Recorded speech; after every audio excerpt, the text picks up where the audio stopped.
Welcome to Human Risk, a podcast dedicated to the understanding of human behaviour as a risk. Here's your host, Christian Hunt.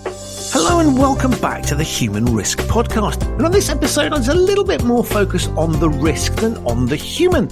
And that's because my guest this time, Dr. Colin Lawrence, is a risk specialist. He's been a chief risk officer in financial services, a regulator, a risk advisor, and an academic. So he really knows his stuff in this field. And what we explore is, in Colin's words, the fact that everything we do is around risk. So in our discussion, we take a look at COVID. We look at football, where Colin highlights his dubious choice of club to support, but also some of the dynamics as to how teams approach playing games. We look at COVID and a number of other geopolitical and social trends that are relevant to the field of risk.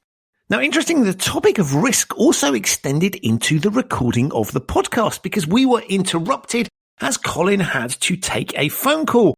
Normally, I would edit those things out, but what his phone call illustrated was a really interesting point on the difference between risk and uncertainty. So look out for that in the middle of the recording. Please sit back and enjoy a fascinating discussion with Dr. Colin Lawrence on risk and uncertainty. Colin Lawrence, welcome to the Human Risk podcast. Thank you, Christian. Really nice to be here. It's an absolute pleasure to have you. And I wanted to kick off just by talking about risk, because obviously your career has been built around that. And I just want to get your thoughts about, when we say the word risk and we think about, what do you think of? How do you view that? Well, I think it's been built into everything we do. I mean, right now, when people talk about risk, they're thinking of COVID as a risk, okay? Contagion as a risk, climate as a risk. That's how you think of it. But in a simple way, you think if your team doesn't defend in football, they're going to lose potentially. In fact, just the other day, we were watching Spurs, which you now support. Other football teams are available for people that like supporting winning teams, but go on. I know. But actually, just listening, to people's perception of risk, the argument that why don't we go for it and clean them up at Stamford Bridge. But then, calmer minds prevailed, and it was we better off to draw than to attempt to win and then to concede. So that's a good example of getting into risk, that a goal scored is much less than a goal let in.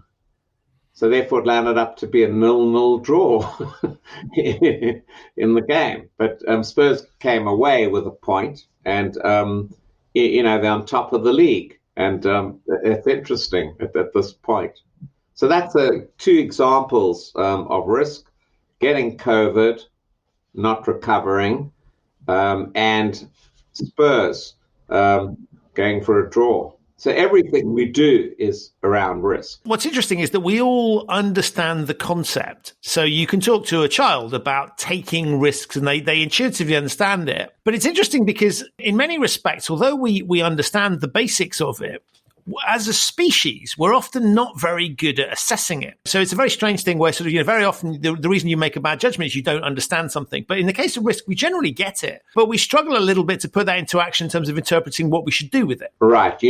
I think the most important person that wrote about the issue you're raising is Frank Knight. Now, Frank Knight was around in the 1920s, great economist, mathematician, and he said, we should look at the difference between risk on the one hand and uncertainty.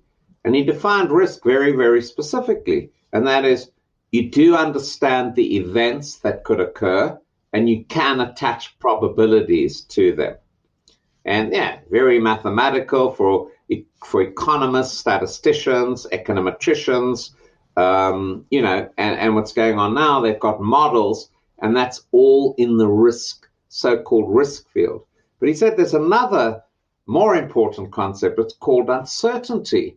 And the Austrian economists, going back hundreds of years, they really understood what uncertainty is. And uncertainty is around, you don't even know what the events are, and nor can you attach probabilities to that. So consider the two different systems. One is that you can define the events and you can attach probabilities to each event. So it's quite easy what to do, and you come up with an outcome. Whereas under uncertainty, you don't know what the events are, you don't know what the probabilities are. How do you behave? Now, I believe that's the world we're living in with uncertainty. And that brings us on to he was ridiculed at the time, but Donald Rumsfeld, he did that famous speech where he talked about unknown unknowns. So he got quite a lot of ridicule, as I say, but actually he was onto something, right? Which is that sort of describes much better the dynamics that we're operating in rather than clear-cut systems where we understand it. Yeah, I mean, he was one of the first to sort of vocalize that, even though in his case, I could tell you the risk itself was a probability of one that it would fail. To go into a country like Iraq, to invade Iraq, okay, who are at war with Iran and neutralizing Iran and taking down Iraq, okay, and what you're doing is you're actually boosting Iran. But his team didn't see that. So he could talk about unknowns, but there were certain knowns in that war. And if you're a rational thinking person, you wouldn't have done it. So he did it for other reasons. So it's unfortunate, but you're correct, okay, strictly speaking, that you mentioned, okay, the Rumsfeld and Cheney and that war at the time.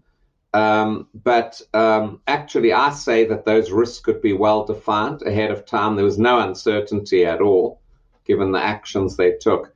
But the generality of all of this is that I think once that actually, when we were together as regulators, I put up there and said, actually, what stress testing is about? Now, stress testing is really about fragility.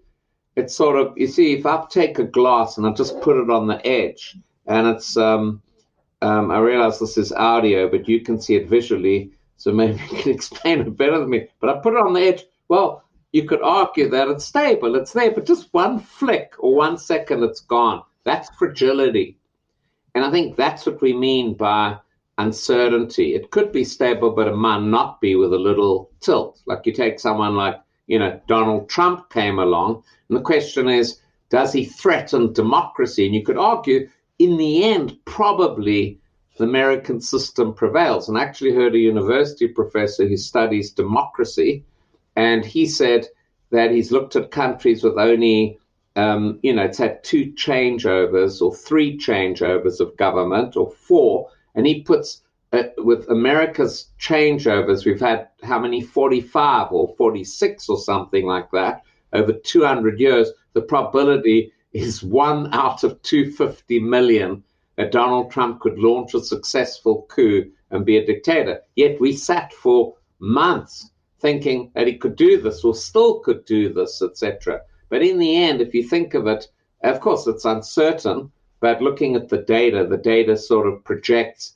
it's highly unlikely. Might create a bit of friction, where when Trump ran into the street and held up the Bible and shot into innocent protesters exercising their first right amendment, you could think this is a coup, and the Justice Department is in it.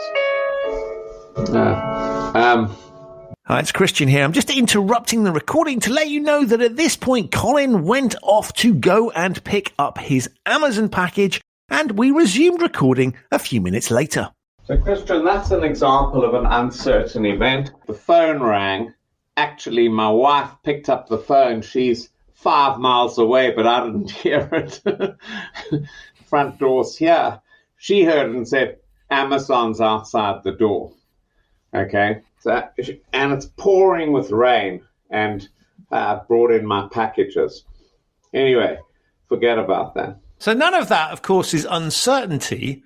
It's all risk, because you know that you've ordered something from Amazon and you have a window for delivery, And therefore, actually, this is just a failure to manage risk appropriately, as opposed to a failure to predict uncertain outcomes. Yeah, this would be a case where we know it's going to be delivered. Okay. I don't have it in my car. I don't usually write down when it will be delivered. Usually it's not raining, and I tell them automatically just leave it outside, but it's raining. So the covariance of rain with delivery and time I guess you could put it in a better risk framework. One of the things I think is fascinating that I really, really want to pick up is something you and I have been discussing over the past few months as we've looked at COVID. And I think you came up with a really interesting way of looking at things, which was rather than taking the perspective of ourselves as sort of potential victims of it, is actually to start to think about things from the other side. And I'd be really intrigued if you could unpack that a little bit. Yeah, well, I think what we were talking about is we'll think of it from COVID's viewpoint. What's a winning strategy for COVID? If you look at it, COVID's very cleverly structured. It's got to have minimum damage. Its objective function would be to spread. It just wants to be contagious. It wants to live with us. It loves us human beings, okay? So it wants to be hosted by us since it lost its host. And, it's basically set up a methodology in which that's exactly what it does. It doesn't kill necessarily, and fortunately it's got some residual killing in this, but that's not intended. It's not there. It's not like a Martian invading to kill. It just wants to host, etc. So sadly, a lot of people die in it, but it's been very, very successful in creating, just look at the things. I don't say it's done, but it's part of its strategy. It wants to create as much chaos. It likes the idea that there are factions that don't want to wear masks, etc. Because as that happens, it means that, there aren't services to eliminate it. And so it just continues. And it's gone on to the stage. And infected in the US, it's something like, 13, 14 million people that are measured, okay? Number of deaths, 230,000. So that's the price that it knows it has to pay to be successful. You're looking at COVID and saying, okay, so if we treated COVID like a business, and that business is to distribute itself everywhere, you're basically saying is one looks at the sort of strategy that the virus follows, is really to recognize human beings. And what it's doing is it's taking advantage of human dynamics. So proximity with other people, you're going to have a certain number of people that will resist things that they don't want to do, which would stop the spread of the disease. So it knows this and can take advantage of them. So in effect, you're pointing it out and saying, if you looked at it like a business strategy, it's a very, very smartly designed virus with a few flaws on it, because you don't want to kill the host, clearly, because that removes your ability to distribute yourself. But that's basically the way you're looking at it. Is that right? Yeah, I think you summed it up extremely well, better than I presented it. But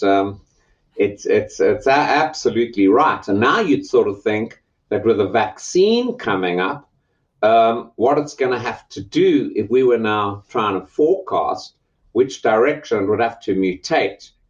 And, if you look at, what's going on in the RNA, DNA space, I was absolutely shocked to see that humans are able to create a vaccine in one day. That's what we were told at Imperial College. One day, just by taking the code put out by the Chinese, putting it into a test tube. And the guy said, is that real stuff? And he said, no, it's all synthetic, created by machines. And it's taken such a short while. We're actually at the point of rolling out the vaccine.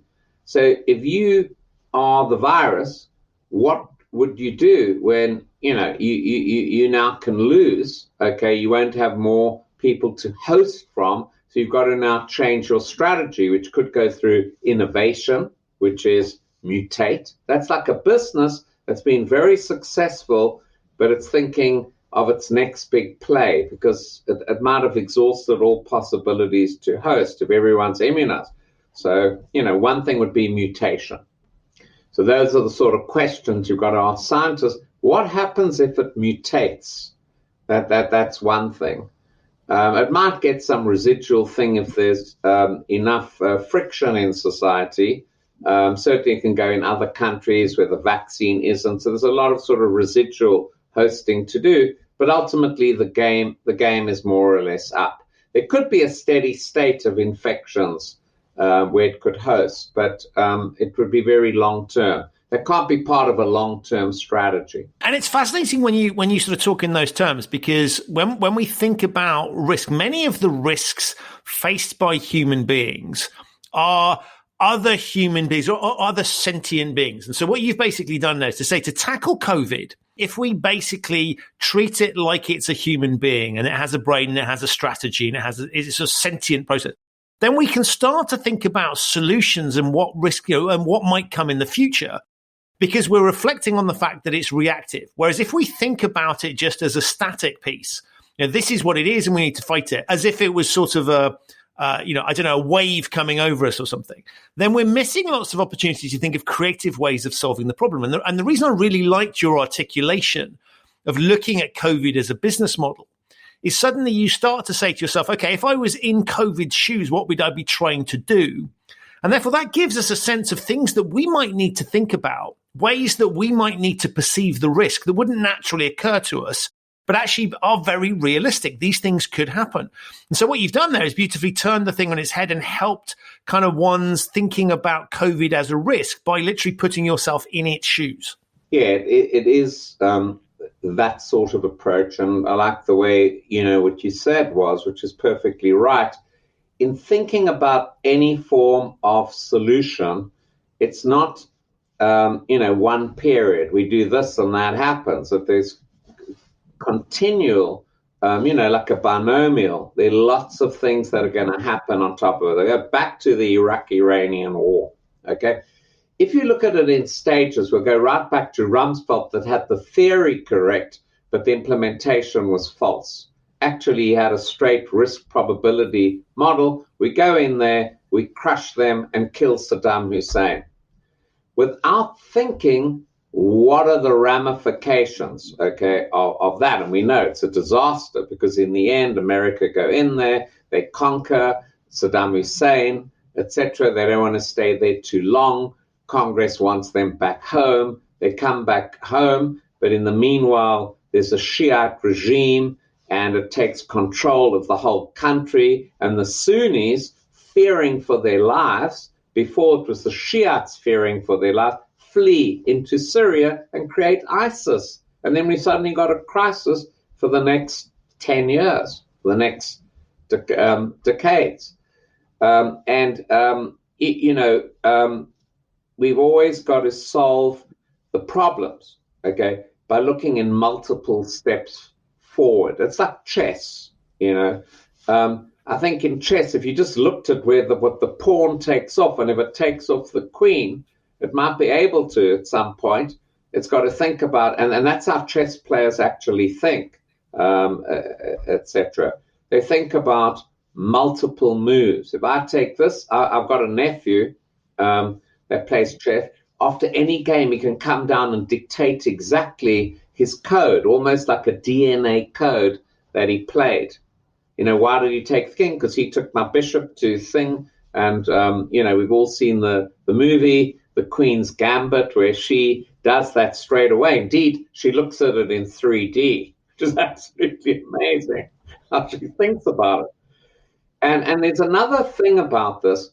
Because you don't know exactly what the outcomes are, and why it's difficult to put it with probabilities, you run stress scenarios and say, scenario 1, this can happen. Scenario 2, this can happen. Scenario 3, this can happen. Scenario 4. And even without probabilities, you can actually say, well, do we ever want to be in that situation at any probability? Back to this Iraq thing, since we started it, can you imagine what we triggered over there? From the invasion, which was successful, of Iraq per se, as an invasion, as you know, President Bush declared mission accomplished, okay? But it had just begun. Phase 2 was a total disaster. They failed to, create a regime that could run it in a democratic way or even in another way. And in the end, ISIS was created. And ISIS were terrified by the new Shiite leaders who didn't want to incorporate them, so they went across the border into Syria. And that landed up into the Syrian war, which created over 10 million refugees. And guess what? Those refugees then rushed into Turkey, who didn't want to hold them, and then suddenly they basically migrated all over the world. And that's what led to Brexit. That's what led to Trump. That's what led to this whole phase from migration and so on. So even without climate, which was not necessarily an issue, there's natural migration. But here, from one decision, it led to a whole series of decisions. So I think that's a key point. We've got multiple stages. We don't know the probabilities of each stage at all. And so you've got to run scenarios under uncertainty. And I'd call that uncertainty management as opposed to risk management. Just a buzzword, risk, if we think of it. When you paint that sort of picture of, and it's almost the equivalent of the butterfly flapping its wings in the Amazon and causing, tsunamis elsewhere in the world. There's these sort of knock-on deferred effect that we're not very good at assessing as a species. And so what you're talking about there really is the natural human propensity to make a decision based on the things that are immediate to us, that immediate decision making, the first order, if you like, consequence. And then there's the second, third, fourth, and fifth. And of course, what you're depicting there around your stress testing and some of these other bits of modeling is to try and think a little bit beyond that. And to say, let's try and go beyond that simple first step and say, well, what might happen then? But that's a really tough exercise because that's stretching the limits of our imagination. Because generally speaking, we're focused on the here and now. We can cope with very short things. We are cognitively lazy. So it's quite interesting that you're basically saying you need to broaden your minds a little bit and think outside that box of here and now. You're quite right. Professor Harari, in his latest book, talks precisely about what you've just spoken about, because he was asked, why are there climate deniers? I mean, why would someone benefit from denying something? Actually, it's empirically obvious, like saying that the earth is flat. Let's see if that's an Amazon parcel. No, it's my wife again. Now, that wasn't uncertainty. She wanted to know who was at the door. So Harari asked this question: why are we getting these people in the world that are climate deniers, say leaders in the world? Why wouldn't you embrace it? There are a lot of positive things, immediate things, but nevertheless, he said, it's easy to deny if there's an event that's going to happen in 2050. So you've got to give up a lot of stuff like consumption and you got to change the way we live. You can't sell that to your immediate audience. So as a politician, one of the problems we face, unless we restructure the governance, is politicians are there to be re-elected in the next election. So they lie, they try to solve current, what appears to be existential. It's not really, it's what their voters actually see on the ground. So we can't say, hey, you know what, the planet's going to burn. Okay, if we continue as we are, planet's going to burn. We got to stop carbon. Oh well, if we look at how Trump got elected, there were PACs, which are funds of corporates. All the corporates that run fossil fuels put in money to get him elected and to get deregulation. So the whole of the Environmental Protection Agency was gutted. All the regulations that President Obama put in were thrown out. So 4 years have gone by, ticking, and America aren't doing that. And that all came about because of what we've just discussed now.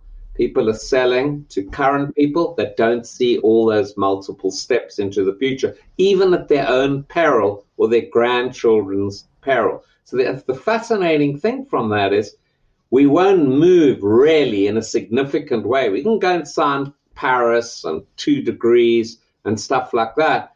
But actually, nothing will really happen in a very significant way until maybe we see cities disappear and we see headline 100 million dead.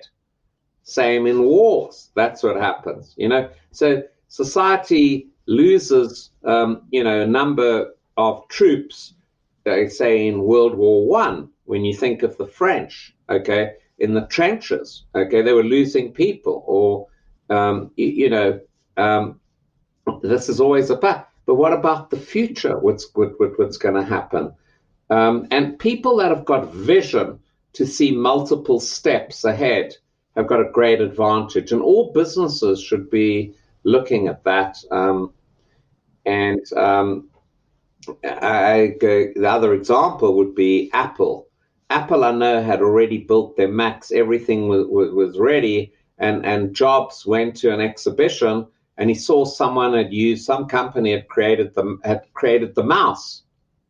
And he looked at the mouse, and he saw the mouse as the future. So he went back to headquarters after they pumped in hundreds of millions of dollars. And he said, that's it, we're starting again. That's a vision. And, that is what you'd call existential strategic survival.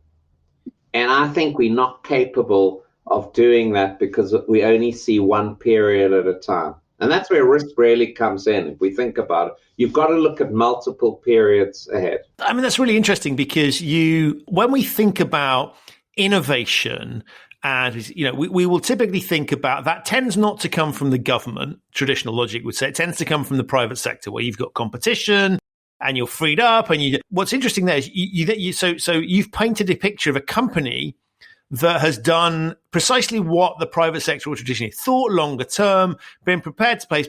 But there's very few companies that I can point to that sort of have that level of thinking, because you've got things like quarterly reporting and some of these other short-term dynamics that have been introduced almost stifle that. So in many respects, it's a great example, but it's few and far between. There's very few companies that seem to be able to do that. And yet, as you rightly point out, that is the way to demonstrate long-term growth. So we've built a system, capitalism, that's supposed to encourage that sort of thinking. And yet we're stymieing it quite a lot by the way that we analyze those companies, the pressures we put them under, the sort of short-termism, if you like, that perpetuates how their performance is perceived. Correct. And Christian, you've done a lot of work in compliance, okay? And, if you look at some of the rules you've said, and you, the guy, have you done your annual report? Okay. And for projections, they just run that, it's a sort of back office thing. They aren't thinking about the multiple steps. They don't define it in any way. So they're signing their own doomsday. I remember the fax business when it first came out. It was a great one because I remember going in thinking, I need this FedEx delivered, a document signed and everything, okay? And along at that time, I think they had fax and said, we've now discovered fax. So you come into the office, we'll fax your document and it will be there within, and they boasted, we'll have it there within 24 hours. They never conceived that the price of the fax machine would come right down. It would actually sit on people's offices and on their desks, which would make FedEx redundant, okay? That's the sort of thinking, ahead of corporates. And the other point you've spoken about is public versus private. I think things have changed, maybe. I get that view. I've seen more people, journalists, but leaders, thinking about it's not about, and bringing in things like inequality, it's not about maximization of private value or the stock market that represents wealth. It's really social value. What's the value added? I'm working on stuff now in climate and distinguishing between what's private value and social value. So if I sell oil, if I lend to a company that's, an oil producer, and you think of each barrel of oil, let's say per unit it's $10, but it's creating $5 in the current scenario of damage. So actually the true social value added is $5. And if I make the decisions with all white males, I knock off another $1 because the decision making isn't very good. Okay, so now I'm down to $4, and $4 is the true social value added. And again, if you looked at wages, by underpaying workers' wages, okay, if you thought rationally about this, never mind morally, okay, people might be dying, they might suffer malnutrition. And that's the other interesting thing about the virus, going back to the virus. The virus never thought about that when it set out its business model, that there'd be stratification, not of old versus young, which was there, but between people that had good malnutrition, trained well, and were healthy, and those that had pre-existing conditions. So suddenly now exposed there, and looking at Black Lives Matter and looking at people of color, they just basically don't get the correct nutrition. Okay, so therefore, when we pay workers thinking that's a good deal private value, which is represented by shareholder value, society's getting stuffed. Now, in the end, okay, let's now bring it back to, you don't have to be, I always believe that a system is only good if people actually are incentivized to behave morally. And I know you've done a lot of work, Christian, in the conduct space, but it's about people doing good things and about people saving lives, about, things of this nature. So a corporation trying to minimize wages, and we know all the Charles Dickens stories, and please, sir, may I have some more? But if you think about it, actually, I studied, I spent time, as you know, in Israel, studied at the Hebrew University, which had all the socialist economists. And I studied with a guy, Ephraim Kleiman, and we studied a model, and he asked the question, why are people willing to pay tax? Well, he first said people actually aren't willing if they can get away from it. They don't want to. That's why there's so much tax avoidance. But let's think about it clearly. And that is the issue, he said, would be that you should be willing voluntarily to pay tax to the point where you're bribing the lower classes not to have a Marxist revolution against you. So in the marginal tax rate, I'll pay the extra $5 if that presents a revolution, because in a further dynamic stage, I'll have all my property confiscated. So that would be how you set taxes in a private value. But going back to social value, I honestly believe that the future is going to be around maximizing social value. We have to do that. Most of the issues threatening us, terrorism, climate, migration, these are all issues which are public global issues. And in fact, you can't solve it in one country and not another country. And that's what climate's about. It's not winner takes all. So some country can get control of climate, but if others don't, it will have no impact at all on it. So we're now moving to a world which, in order to survive the species, we've got to be globalized and we've got to work together. But because we don't, that's what viruses as a business model will exploit. I mean, it's fascinating when you talk about businesses in those terms, because if I think back to way back when, you were only allowed to start businesses if there was some social benefit. So let's go back to a sort of small town or village, and you would have somebody and you'd allow them to be a bank because they were serving a social purpose. And if they were, and you'd have a baker, and if somebody did something that was out of line, that was trying to rip people off, everybody would know about it, and you'd be ostracized. So there was a certain amount of sort of self-policing of these things. And then we lost that as we expanded, and travel and all sorts of other developments meant that we departed away from that basic piece that says the only reason you're allowed to run a business is because you're serving some sort of social good that's there. And that was pressure both in terms of the sort of permission to operate, but also in terms of whether your customers you bought, people wouldn't engage with you if you were behaving that. And then we sort of lost that. And it's interesting when you talk, because that's sort of where you're pointing us back towards and sort of saying, well, actually, you're only going to survive because of all these 21st century dynamics if you start to think in these terms? Yeah, it's. I think that's absolutely correct. A lot of us think about climate, just going back to climate, as a major existential threat, and most firms today put it, right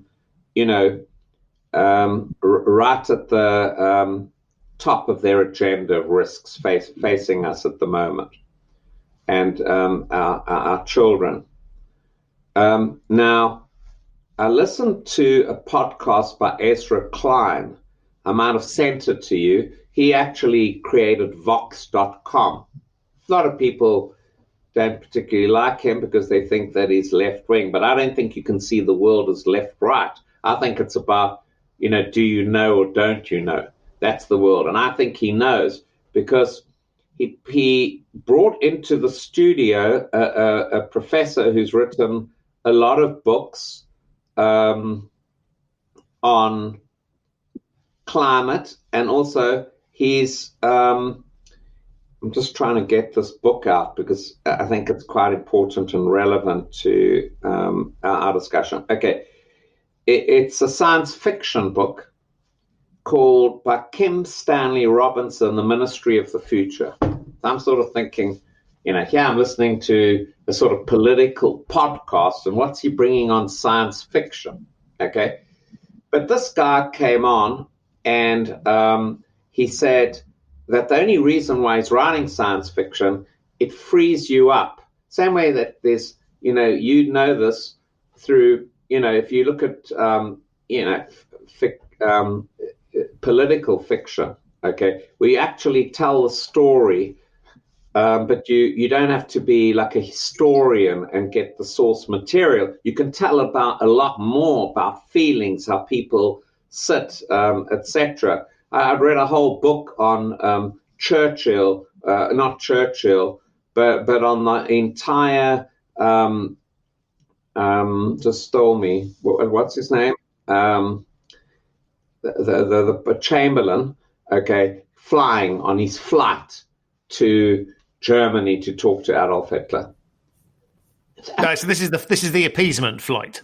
It's the appeasement flight, but instead of there are no details, but Harris, the author, has collected, impressions and stories, etc. It's not sort of real history. That's why he wants to be in the fiction world, and in it he's got that actually Chamberlain was totally nauseous, and he actually, in the actual meeting, he had who was sitting where. And suddenly it opened up a new set of ideas, and that is what was going on in that meeting. Historians continually fail to look at the social dynamics of the meeting. They rather took about facts, etc.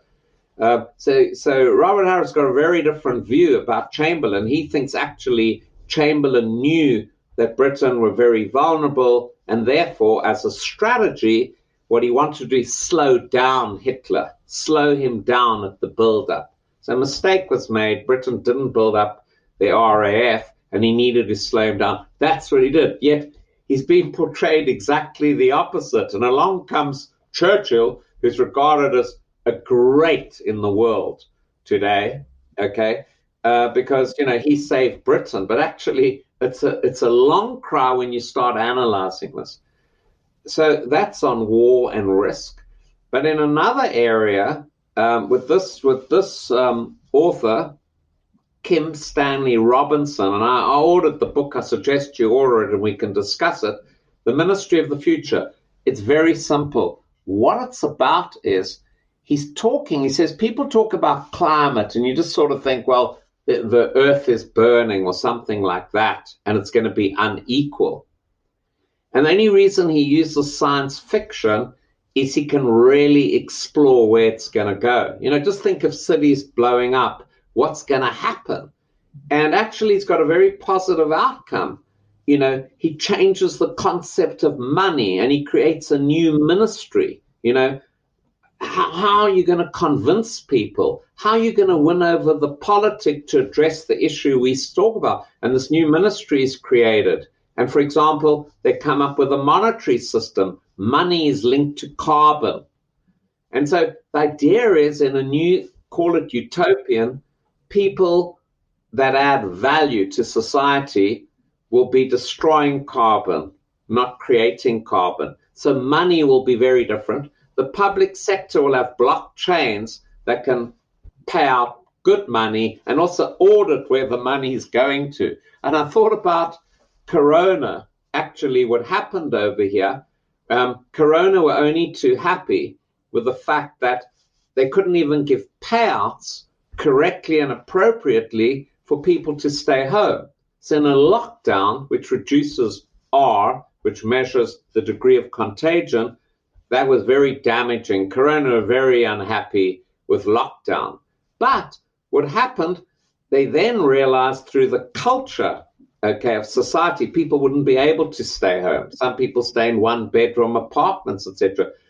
The mitigation of that would be if you could deliver food, if you could give these people money, feed them, if you could pay people for not working, they wouldn't want to rush back to work. But people are rushing back because there's economy, they're living and so on, making a living. So they can't stand being boxed up in an entire movement, radicalized, etc., not wearing masks and things of that nature, which COVID very cleverly exploited as a business model.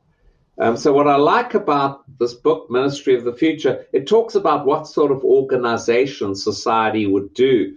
And this guy's quite positive in the outcome. He sort of said, we'll be organized in such, we're not just going to sit down while cities burn up, even brought in Cape Town, running out of water. Who would have thought a big city, Cape Town, the Cape of Good Hope, would run out of water, but it has. But there's a really good example of your point about we do something when it matters, right? Because they never did run out of water in Cape Town, if I recall correctly. No, well, they were at the bottom. I mean, they were at a level. And I also will tell you, my own mind started thinking. I've read an article in the New Yorker about it. I spoke to friends. There wasn't one friend from South Africa that spoke about a bleak situation. It was almost a denial of the situation. But I read in the New Yorker about what it was like, and the first thing that happened was people paid for poorer people from District 6, coloreds, etc., to go and stand in line to queue for water. So there was this queue. And actually people just in Cape Town, they always spoke about what's the water level today. They announced the water level. So my mind sort of spun out, and I sort of thought, well, the rich are going to fly out of there as quick as possible. That's the idea of elite globalization. They can just hop on an aircraft and fly to a safe zone, right? Whereas the rest, the bulk of society, are stuck there without water. Okay, so I was thinking of that all the rich drive out of there and just leave Cape Town. What does Cape Town become without water?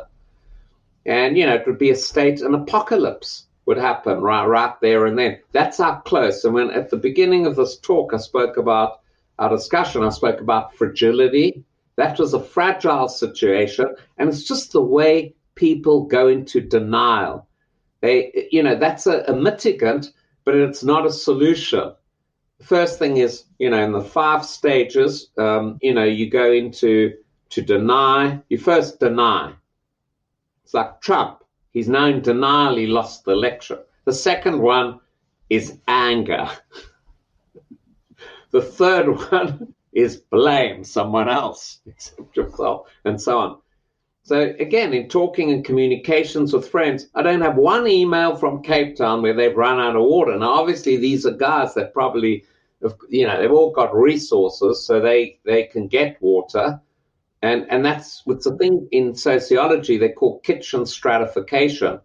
If you ever saw a movie called King Rat, there's always someone that's got access to, got access to resources. Like in a POW camp, someone's got the eggs and catch-22. Someone's selling or making a market or got access. That's called kitchen stratification. So I figure sort of in Cape Town, that's exactly what happened. The rich had resources, and if they ran out of water in their homes, they would have had places where they could get it from. Well, the rest of society. So that's the inequality that we've got. And again, going back to the corporate, unless the corporate plays a role in maximizing social value through these things like diversity, the governance through diversity, and I think the new administration in America, that's exactly the route they're going. I couldn't believe it, having 7 women as directors of communication. You didn't have to mention they were women. They were just, they are the best in their profession. But they brought it up. But it's because they come, the whole administration has got diverse people that can look at different ways of thinking about, stuff. I think all of this points to really, really interesting perspective on risk and how we need to think about it, because we sort of started talking about modeling and quantifying things. And what you've really moved us to in this discussion is a space where it's much more nebulous and much harder to quantify some of these pieces. So how do we model some of the dynamics? I mean, that gets seriously complicated and difficult. And in a way, if I tried to navigate through all the things you're saying, there's a little bit of coming back to core humanity and don't necessarily be guided too much by numbers, but actually it's almost like a case of back to basics and back to basic human decency, morality, all of these sorts of traditional values. You can start to see that actually a lot of the guiding force of some of the things you've pointed out sits precisely in that space. So things that we naturally tend to, all other things being equal, and we're not under undue pressure.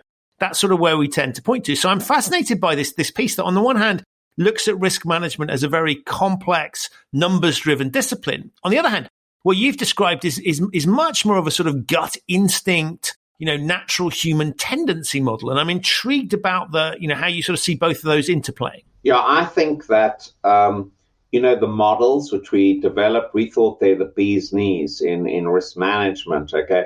So we had this, and I remember implementing this in the Barclays group, and I'm so proud of myself in presenting the numbers to the board. I had a clear number of risk, okay? And there was an article written on me which landed up in this magazine, Nature, but in the end, the guy resigned and he didn't publish it. So I've never seen it. What a pity. I still got a copy of it, which I will show you. But it sort of presented me as this middle-aged, sort of university professor type that's not even on the trading floor, but he knows at a pulse how much money will be lost from a movement of 1 basis point. Okay. And just when he was in there interviewing, one of my employees came in to say, by the way, we're doing the stress test on this variable. And I said, great, etc. I was so confident about really understanding what the risks are. But of course, in those days, which was, in the early 90s, okay, before that, they didn't have any measure of risk. At least we became aware of it and realized we need data and we need to measure stuff. And now I think it's not giving up on that. Just remember, a lot of innovation has come from understanding numbers, everything, including DNA, RNA, etc. But we now in the social sciences, and if you want to call it the social arts and humanities, I've never thought that you should split the social sciences up into silos like we do in banks or humanities into different areas. They all come together. So just for example, in stress testing, okay, so I'll go back. Firstly, value at risk. So value at risk was something, it's been around a long time. People like Markowitz, Tobin, and guys created portfolio theory in which they measured risk of a portfolio, which is really very simply the standard deviation, okay? But economists use this, and, it was used, CAP-M models. These were prolific and still are to this day. But they're just a metric, and you've got to use it in the context of just being a metric. But it's failed. We failed to contain the financial crisis. I have a professor who taught me, my chief advisor at the University of Chicago was Robert Lucas, who won the Nobel Prize, a brilliant guy. And, he had said, we don't have to study business cycles. We've solved it, sort of thing. And I believed that, and I developed models around Lucas's models on the global economy. But what he didn't take account of, despite all the excellence, the mathematical perfection of what he created, okay, he did create a methodology of how you look at things, But unfortunately, it went just like Keynes, it went straight into the policy area, and people misinterpreted and used it poorly. Because what's missing in these models, they're all around risk. They're all about states of the world attaching probabilities to them. But it is a good starting model to say, let's look at the world. And by the way, Lucas and another Nobel Prize winner, Prescott, who also basically instructed me. There were like 4 of them. They all won Nobel Prizes. But I did learn discipline from them. And in looking at climate at the moment, the climate guys are fantastic. They're so smart. They're so intuitive. But they also use numbers, and also they're all over the show. They're not disciplined. They don't have the methodology of discipline. So I like the maths just to give you discipline, but it doesn't take away my humanity. And indeed, if you look at the new chair of the ex-Fed, Janet Yellen, who's now been appointed as the secretary-elect of the Treasury, she brought in inequality as the governor of the central bank. And people looked at her, and Republicans looked at her, this woman's crazy, she's off the wall. But actually, over the last 5 years, I attended an OECD conference, and inequality kept on coming up, not only for emerging markets, but within advanced societies as a key risk. So we missed that because in the models, we paid no attention to it. Indeed, globalization, if you talk to liberal economists, let's say like Paul Krugman, MIT, another Nobel Prize laureate, who wrote about the theory of comparative advantage. And really, it just showed that a country's dynamically, and he also had the dynamics in there, should always export the good, which it's better at producing. So even if it can produce goods better than other, and this Adam Smith actually and Ricardo came up with, it's not, you could be better in all departments, very much like a football game. You know, Bayern Munich could be better in both defense and attack. But let's just say the other team have got a terrible defense and a strong attack. So you know how the other team are. You basically, with a terrible defense, you're going to attack them. You can score 10 goals, okay? And maybe you'll defend better. But that's what's called the comparative advantage. But in trade, in international trade, it leads to massive inequality and displacement. Same with technological innovation. So workers get thrown out, and economists paid no attention to that. So it's important to understand, it's not they left it out. It was always written, society will be better off from entering international trade. We'll be richer, we'll have higher GDP, and stock markets will be higher, period. And it kept on saying, some people will benefit, but everybody will benefit by more than those that lose out.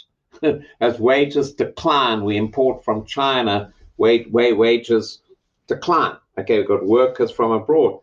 But what they missed was that what's happening is it's displacing people. What do you think's happening to those people? They're getting upset. They're getting worried. They're radicalizing. And so you get economic nationalism or economic populism where workers are displaced. And the same would be true for technological innovation. So we got to deal with that. But I wouldn't say throw out the maths. We use the maths just as a tool, not as an end in its own right. And the bit I find really interesting is that obviously what drives the models is data.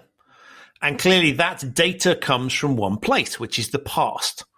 And so what we're doing is analyzing historical data in a world where actually, to quote the old financial services adage, the future performance is not necessarily the same as the past. And so the world that just, taking data from things that happened in the past don't necessarily reflect the change in the future. I mean, I was struck with, for example, HR data. You could draw a conclusion about ethnic minorities and women in terms of their ability to perform at high level roles. And if you were just an algorithm looking at that, you would go, well, there are not many of them, so they're not very good at it. Now, the fact is there's not many of them because you haven't given them the opportunity. But the data doesn't exist, but the data would tell you one story. Yeah, absolutely. And the reality tell you another. And I think it's fascinating when you look at senior people within organizations, that's a little bit like models as well. the data set that you've been gathering, if you are CEO of a company, you've worked in that company all your life, is based on your past experience. It is not necessarily helpful for navigating COVID and some of the other social dynamics that we have at the moment. And so the data sets that you're putting into your human algorithm are not, even with the best possible processing capabilities, not necessarily valid at solving those problems. And I see a real parallel there between, you talk about financial models or sort of spreadsheets or computer models and the human algorithm, where we've got to be really, really careful that what we're deploying is relevant to the current situation, more importantly, to the future. Yeah, it's I once read the New Yorker. I read a lovely story about a woman, a brilliant woman in a law firm, but she kept on running out to go and tend to her child. Okay, and the boss said to her, the head of the law firm, "I'm sorry, but we can't make you partner because you've missed so many meetings and you're never there." Just think of this, okay, as this sort of a discrimination, okay? And so she decided with her friend, another woman, that they together going to set up a law firm just for women. So then you think, well, gee, that's a great utopian idea. You'll have this all women, but then they run into all the logistic and operational stuff. And she finds herself working even longer hours than she worked before. But there's a piece in the story where, so this is true. This is what happened, where she's got to sign, an affidavit, and she makes the judge come to the hospital, after the judge has to come there and have the court outside the bedside. But now let's think of this more broadly. She shouldn't have to do that. Society has failed to deliver a model, a business model, or a societal model where women can participate equally, okay? They might have other roles, and men have got other roles, okay? And it's never been incorporated. So, of course, when you go and look at the data, it looks like women product. You're absolutely right. It's exactly there. And I think when we look at crises at the moment, so we take COVID, I think COVID plus Trump have done some, if I have to look for silver lining, firstly, Donald Trump has stress test democracy, okay? And we were fragile, okay? Because there could have been a coup. He could have taken it over and said, Donald Trump and king, okay? So throw out the Constitution, the end of the Republic. So what we've seen from that, we've now had a proper stress test of the system where it's good and not good. Right now, there are Republicans, on the opposition party standing up for the Constitution. So it's really interesting what's going on. And COVID, on the other hand, has showed that, for example, the whole theory of public health, let's look in the UK. We spend 8% of our GDP on healthcare. But is that enough? 8%. We ran out of beds immediately. We were in lockdown. So if we look at government performance on COVID, we are, except for Belgium, which I'll exclude because it's a small country, but for an OECD country, we were the worst performer. Of course, Spain and others are catching up, and America have been one disaster story. But the real thing to look at from a government's perspective is how many jobs are lost versus excess mortality. And when you plot that on a graph, we in the United Kingdom are the worst performer. We're right up in the corner. We dropped 20% GDP growth annualized in the second quarter of the year. And we couldn't control the virus. We were losing excess mortality, something like 600 lives per million. Something like that, of that order of magnitude. Now let's look at Germany. Germany, we're losing 20 or 30. And I've argued with people about it. And there's a reason. We've spoken before and did a separate podcast. But the fact is, leadership is everything. Without leadership, and the same is true in New Zealand, the same is true in Finland. Actually, they turn out to be female leaders in all those countries. So it's absolutely amazing. How could Britain be such a disaster case? And that goes then into social psychology, and it does go into our history. We think we're exceptional. But are we exceptional? We're actually exceptional in our ability to create disaster, etc. We spend 8% on GDP. We boast about how wonderful our NHS is. Maybe it's true, given the 8%. What people really mean is, given that we only spend 8p of every pound on NHS, okay? In fact, that's all including private, but that's what we spend. America spends 15%. We only spend 8%. We are the lowest spender, so we really are efficient. But efficiency doesn't lead to fairness. And in fact, we've got no public health policy. We should have excess beds all the time. And now with the virus, even after 8 months, we could be flooded. And in the US, there are over 100,000 people sick in hospitals that have overflooded every region in the US. So what does that say to us when we look? It's not about economics. It's not about epidemiology. It's about the integration of all these different disciplines. I think that is an amazing note on which to finish. Colin, thank you so much for a really broad-ranging, fascinating conversation. Ton of recommendations. If people want to find you to get hold of more of your wisdom, how can they get hold of you? Can email me. It's colin.lawrence@riskandfinancial.com. And I don't have a website. I'm in the dark cloud. No, I'm not. Fantastic. I will put that into the show notes. But listen, thank you so much. It's been the stimulating, broad-ranging conversation I knew we were going to have. We went to some amazing places. Links to all of the books that you referred to in the show notes. But in the meantime, just thank you. Thanks very much, Christian. Nice talking to you. So that's it for another episode of the Human Risk Podcast. My enormous thanks to Colin for appearing, to his wife, Gail, for helping us to illustrate risk and uncertainty, and of course to you for listening. If this is your first time listening to the Human Risk Podcast, you'll find it wherever you get your quality audio content. It's available on all of the different platforms. If listeners who haven't yet left a 5-star review for the show could do so, that would be hugely appreciated. It really does help. I'll be back very soon with another episode of the Human Risk Podcast. But in the meantime, please stay safe and thanks for listening.